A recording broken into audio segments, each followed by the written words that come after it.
Conversar muito, tá? A gente vai fazer uma revisão sobre transitividade verbal para auxiliar na lista de exercícios que eu estou enviando aos pais de vocês, tá? Vamos aqui, ó. Aos pais, mas para vocês fazerem.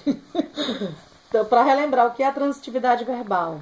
Propriedade de alguns verbos necessitarem de um ou mais complementos no seu sintagma verbal para formar uma frase com sentido completo. Resumindo, é a necessidade dos verbos de estarem necessitando de um complemento, né, para que o seu sentido ele seja compreendido dentro do contexto de uma oração, de uma frase, de um texto. É o que a gente já viu na nossa última aula. Tá? Então, os verbos eles recebem uma classificação quanto à transitividade.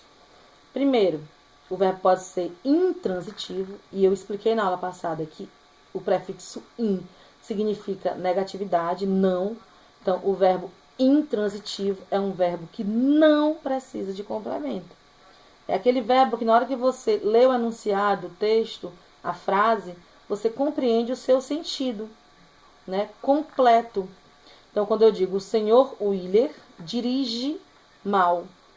Quando eu disser, se eu parasse a frase em dirigir, vocês entenderiam. A palavra mal aqui, ela não completa o verbo dirigir, ela apenas indica a maneira como ele dirige, né? Porque o verbo dirigir, ele tem sentido completo, tá?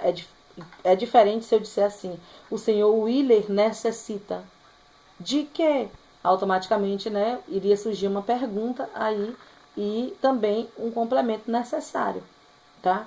Então, o verbo dirigir, assim como outros verbos, nesse contexto aqui, ele se comporta como intransitivo, tá certo? Ou seja, não precisa de complemento. E mal, professora, mal não é complemento.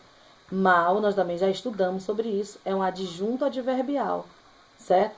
O modo como ele dirige como? Dirige mal, mas não completa o sentido dele. O verbo transitivo, ele se divide em direto e indireto. É aquele que precisa de um complemento. O senhor Willer atropela. Geralmente quem atropela, atropela algo ou alguém, não é isso?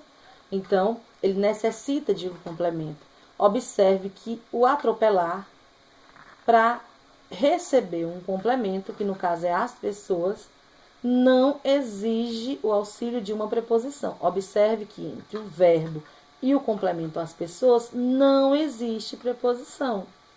Dá para observar isso aqui, né? Então, quando acontece isso, a gente diz que o verbo transitivo é direto. Ele não precisa de preposição no seu complemento. Se o verbo transitivo é direto, anota aí, o complemento dele vai ser chamado de objeto direto. Toda vez que eu tiver um verbo transitivo direto, o complemento é um objeto direto, certo? Dá uma pausazinha aí, já já a gente volta.